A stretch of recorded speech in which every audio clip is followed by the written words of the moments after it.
सुप्रभात। Good morning. आप सभी लोगों को मैं विमल नाथ शिक्षा प्रशिक्षण एवं महिला महाविद्यालय से कंप्यूटर भाषा का शिक्षक आप लोगों को कंप्यूटर विषय का अध्ययन कराऊंगा। जैसा कि आप लोगों को पता है कि कंप्यूटर का प्रथम और थर्ड सेमेस्टर में एक विषय के रूप में सम्मिलित है। चूँकि आप लोगों का सिलेबस कंप्लीट कराया जा चुका है, वर्तमान में लॉकडाउन है। इस परिस्थितियों के कारण जो फर्स्ट सेमेस्टर और तृतीय सेमेस्टर के पेपर इस समय नहीं हो पा रहे, तो उसके लिए मैं आप लोगों को जो कंप्यूटर विषय है उसके रिवीजन कराऊंगा। ठीक है, तो यहाँ पर हम आज स्टार्ट कर रहे हैं कंप्यूटर का विकास क्रम। तो हम जैसा जानते हैं, जो पहला गणना करने वाला यंत्र है उसका नाम अबेकस है, और अबेकस का निर्माण 3000 ईसा पूर्व चीन में गणना करने के लिए किया गया था। ये आयताकार फ्रेम में लोहे की छड़ों में लकड़ी की गोलियां लगी होती थी, जिसको ऊपर नीचे करके गणना की जाती थी। इसके बाद अबेकस के बाद एक नया आविष्कार हुआ और उस यंत्र का नाम पास्कलाइन दिया गया, जिसको ब्लेज पास्कल ने 1642 ईस्वी में निर्मित किया था। और वास्तविक रूप में देखा जाए तो ये पहला वो यंत्र था, मशीन यंत्र था, जो कि स्वयं गणना करता था, जबकि अबेकस में मनुष्य के एक सहायक के रूप में होता था, उसमें गणना मनुष्य ही करता था। लेकिन इस पास्कलाइन में ये यंत्र गणना करता था। अब इसमें अंतर ये था, इसमें जोड़ घटाना, ठीक है, जोड़ घटाना करता था, और इसका एक अन्य नाम एडिंग मशीन भी रखा गया था। इसके बाद अगले विकास क्रम में आता है यांत्रिक कैलकुलेटर, जो कि 1671 में लेबनिज ने बनाया था, और ये यंत्र आपके पास्कलाइन में सुधार करके बनाया गया था, जो कि गुणा जोड़ घटाने के साथ साथ गुणा भाग भी कर सकता था। इसके बाद आता है डिफरेंस इंजन। डिफरेंस इंजन का आविष्कार चार्ल्स बेबेज ने किया था, जो कि जोड़ घटाना गुणा भाग के साथ बीजगणितीय फलनों का दशमलव तक मान निकाला जा सकता था, और ये 20 स्थानों तक, दशमलव के 20 स्थानों तक शुद्धतापूर्वक हल निकाल सकता था।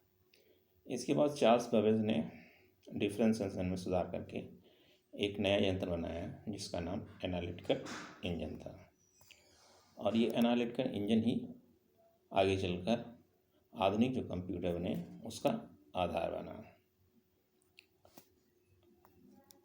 कंप्यूटर की प्रथम प्रोग्रामर लेडी एडा अगस्टा को माना जाता है, और प्रथम इनपुट डिवाइस और स्टोरेज डिवाइस के रूप में पंच कार्ड का आविष्कार हुआ। इसके बाद 1943 में IBM द्वारा एक कंप्यूटर विकसित किया गया, जिसका नाम था मार्क 1, और ये IBM द्वारा विकसित प्रथम कंप्यूटर था। इसके बाद 1946 ईस्वी में दूसरी विश्व युद्ध के समय अमेरिका के मिलिट्री रिसर्च विभाग द्वारा एक दशमलव व अंगणित सिस्टम पर एक यंत्र बनाया गया, जिसका नाम इनाइक था, जिसके विकास का श्रेय JP इकर्ट तथा जॉन मुसली को था। इनाइक, इसका पूरा नाम electronic numerical integrator and computer था। इसके बाद 1949 में कैम्ब्रिज विश्वविद्यालय द्वारा एक यंत्र का आविष्कार हुआ, जिसका नाम EDSA था, जिसको electronic delay storage automatic computer भी कहा जाता है। इसके बाद हम आते हैं, आपका है 1950। 1950 में एक जॉन वॉन न्यूमैन ने एक नए यंत्र का आविष्कार किया जिसका नाम EDVAC था। ये electronic discrete valuable automatic computer कहलाया। इसके बाद 1951 में एक और यंत्र का आविष्कार हुआ जो यूनिवैक फर्स्ट के नाम से जाना जाता है, जिसे हम यूनिवर्सल ऑटोमेटिक कंप्यूटर भी कहते हैं।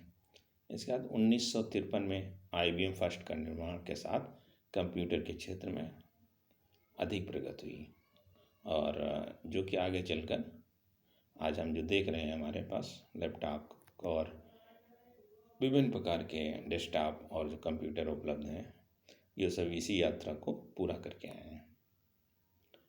अब इसके बाद कंप्यूटर का जो विकास हुआ है उसमें कितनी पीढ़ियाँ रही हैं, इसका अध्ययन हम लोग करेंगे। तो जैसा आप जानते हैं, कंप्यूटर का विकास, किसी भी चीज़ का विकास होता है तो उसमें एक ही पीढ़ी में सब पूरा नहीं होता है, उसको कई पीढ़ियाँ लगती हैं तब उसको पूरा विकास होता है। और वास्तव में कहा जाए कि विकास कभी कंप्लीट होता नहीं है, वो धीरे धीरे विकास हमेशा चलता रहता है। तो इसी प्रकार कंप्यूटर का भी विकास हुआ।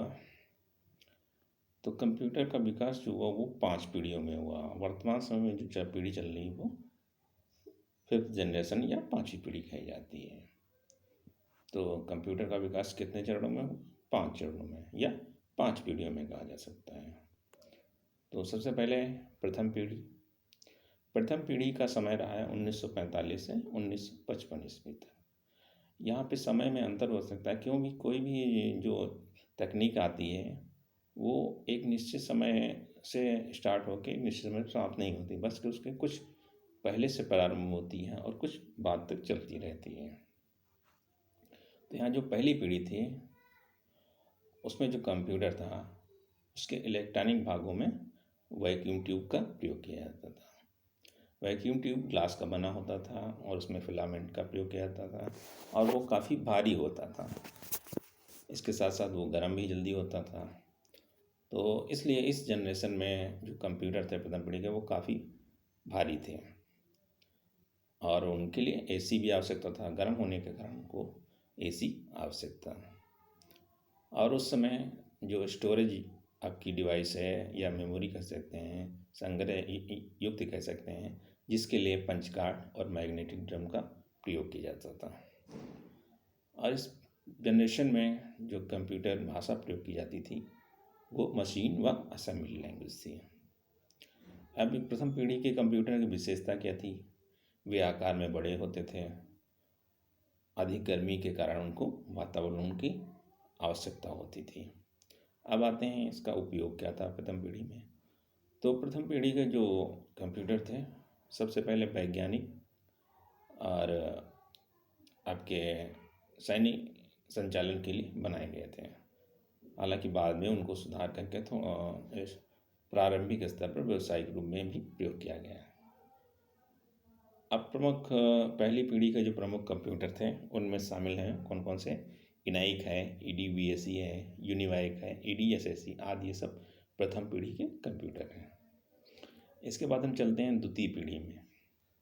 द्वितीय पीढ़ी का जो समय काल रहा है वो 1955 से 1965 ईस्वी तक। अब ये क्या था, प्राथमिक पीढ़ी में जो आपका वैक्यूम ट्यूब था उसके कारण प्रथम पीढ़ी का आकार जो काफ़ी बड़ा था, तो उसको आकार कम करने के लिए बेल लेबोरेटरी में एक नई तकनीक का विकास हुआ जिसे हम लोग ट्रांजिस्टर कहते हैं। तो इस ट्रांजिस्टर के कारण ट्रांजिस्टर ने वैक्यूम ट्यूब का स्थान ले लिया, जिसके कारण जो द्वितीय पीढ़ी के कंप्यूटर थे वो आकार में पहली पीढ़ी की अपेक्षा छोटे हो गए और उनको कार्य करने में की गति भी बढ़ गई। तो इस प्रकार इलेक्ट्रॉनिक भाग के रूप में वैक्यूम ट्यूब का स्थान ट्रांजिस्टर ने ले लिया। इसके बाद आते हैं द्वितीय पीढ़ी में जो स्टोरेज डिवाइस थी या संग्रह युक्ति कौन सी थी। तो पहली पीढ़ी में पंच कार्ड थे, मैग्नेटिक ड्रम थे। तो अब मैग्नेटिक कोर आ गई, टेप और फ्लॉपी डिस्क का प्रयोग किया जाने लगा। और पहली पीढ़ी में आपका मशीन भाषा, असेंबली भाषा का प्रयोग किया जाता था जो कि निम्न स्तरीय भाषा थी। और ये द्वितीय पीढ़ी में आपकी उच्च स्तरीय भाषाओं का प्रयोग स्टार्ट हो गया, जिसमें फोर्टान, कोबाल, एल्गोल एवं के साथ साथ बैच ऑपरेटिंग सिस्टम का प्रयोग किया गया। अब विशेष बातें क्या थी? द्वितीय पीढ़ी जो थी उसके कंप्यूटर प्रथम पीढ़ी की अपेक्षा आकार में छोटे थे और उनकी गति कार्यगति जो थी वो प्रथम पीढ़ी की अपेक्षा अधिक थी या तेज थी, और ये प्रथम पीढ़ी की अपेक्षा अधिक परिणाम में विश्वसनीय थे।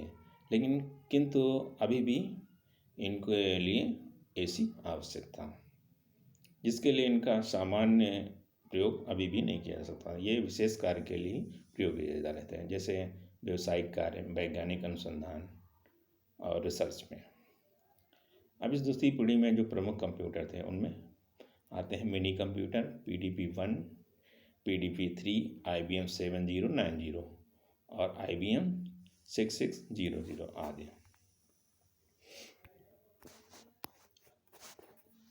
इसके बाद आती है तीसरी पीढ़ी।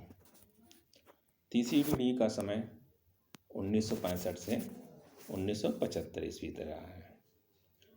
अब इस पीढ़ी में जो द्वितीय पीढ़ी में हमारा इलेक्ट्रॉनिक घटक था वो था ट्रांजिस्टर। अब ट्रांजिस्टर के स्थान पर सिलिकॉन का प्रयोग किया गया, जो कि एक सिलिकॉन की बड़ी इंटीग्रेटेड सर्किट थी, चिप थी, जिसको चिप कहते हैं। तो जिस चिप के कारण जहाँ पहले सैकड़ों ट्रांजिस्टर लगाकर एक आपका बोर्ड बनता था, वो सारा बोर्ड आपके एक छोटी सी चिप पर बनाया जाने लगा, जिसके कारण इसका जो मदरबोर्ड था वो छोटा हो गया। मेन इलेक्ट्रॉनिक डिवाइस थी, आकार छोटा हो गया। और इसके साथ साथ इस आपकी तृतीय पीढ़ी में स्टोरेज डिवाइस के रूप में पहले मैग्नेटिक ड्रम था, पंच कार्ड था, उसके बाद आपकी टेप और फ्लॉपी से होते हुए इस जनरेशन में हार्ड डिस्क का भी आविष्कार हुआ। अब उच्च स्तरीय भाषा का प्रयोग किया जाने लगा था। अब उसमें भी नई कुछ भाषाओं का प्रयोग हुआ, जैसे फोर्टान, IB, कोबाल 6.8 और ऑपरेटिंग सिस्टम में भी नए ऑपरेटिंग सिस्टम का प्रयोग किया, जिसमें टाइम शेयरिंग ऑपरेटिंग सिस्टम है। और इस तृतीय पीढ़ी की कुछ प्रमुख विशेषताएं हैं, जैसे DBMS का प्रयोग किया, डाटाबेस मैनेजमेंट सिस्टम का आविष्कार हुआ। वह ऑनलाइन सिस्टम का विकास भी तृतीय पीढ़ी की अंतर्गत हुआ है। अब दूसरी बात थी, द्वितीय पीढ़ी के जो कंप्यूटर थे वो आकार में बड़े थे। अब तृतीय पीढ़ी में आकार और भी छोटा हो गया, क्योंकि अब आपका IC चिप जो प्रयोग की जाने लगी, जिसके कारण यहाँ पे आपका आकार कम हो गया। और इसी जनरेशन में मेन फ्रेम कंप्यूटर का भी विकास हुआ। तृतीय पीढ़ी के प्रमुख कंप्यूटरों के नाम IBM 360, 370, PDP-11 और 45 हैं। इसके बाद आता है चतुर्थ पीढ़ी। अब आपका जो चतुर्थ पीढ़ी में आपके जो IC चिप प्रयोग की जाती थी, उसके बाद वो अब नई जो चतुर्थ पीढ़ी में है LSI और VLSI का प्रयोग किया है। LSI अर्थात लार्ज स्केल इंटीग्रेटेड सर्किट, या VLSI very large scale integrated circuit चिपों का प्रयोग किया जाने लगा, जिसके कारण जो कंप्यूटर था तृतीय पीढ़ी की अपेक्षा आकार में और छोटा हो गया। और इस जनरेशन में माइक्रो प्रोसेसर का प्रयोग किया जाने लगा, जिसके कारण चतुर्थ पीढ़ी में माइक्रो कंप्यूटरों का विकास हुआ। और इसी जनरेशन में आपकी मेमोरी जो डिवाइसेस आई, जिसमें RAM है, रोम है और कई अन्य आपकी हार्डवेयर का आविष्कार हुआ, जैसे कलर मॉनिटर है, माउस है, स्कैनर। ये सब चतुर्थ पीढ़ी के अंतर्गत विकसित हुए हैं। अब इस पीढ़ी के सबसे प्रमुख विशेषता थी PC का विकास। ऐसा जानते हैं माइक्रो प्रोसेसर का विकास हुआ, जिसके कारण कंप्यूटरों का आकार छोटा करने में सहायता मिली और वो सामान्य कार्यों के लिए प्रयोग किए जाने लगे। इसी के अंतर्गत PC का विकास हुआ। और इसके साथ साथ जो ऑपरेटिंग सिस्टम था वो GUI बेस्ड भी हो गया। GUI means graphical user interface, अर्थात हम चित्रों के माध्यम से कमांड दे सकते हैं माउस का प्रयोग करके। अब आपका जो फोर्थ जनरेशन या चतुर्थ पीढ़ी में कहा जाए भाषा कौन सी कंप्यूटर के लिए भाषा प्रयोग होती थी, तो इस जनरेशन में भी आपकी हाई लेवल लैंग्वेज प्रयोग की जाने लगी, जिसको उच्च स्तरीय कहते हैं, जिसमें सी है, C++, जावा आदि प्रोग्रामिंग के लिए प्रयोग की जाने लगी।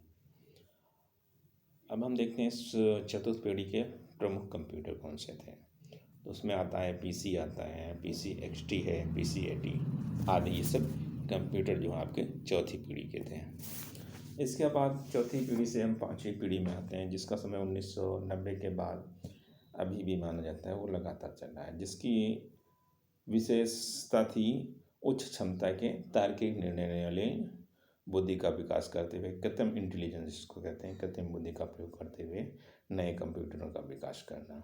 और इसी पाँचवीं पीढ़ी के अंतर्गत कई सुपर कंप्यूटरों का विकास हुआ, और जो कि विकास क्रम अभी भी चल रहा है और आगे भी चलता रहेगा। जैसे हम देख रहे हैं नई नई तकनीक कंप्यूटर के क्षेत्र में आता रहा है। तो इस प्रकार ये हमने आज कंप्यूटर का अध्ययन किया, और कल आगे के पेपर में हम कंप्यूटर के प्रकार और उसका वर्गीकरण करेंगे। धन्यवाद।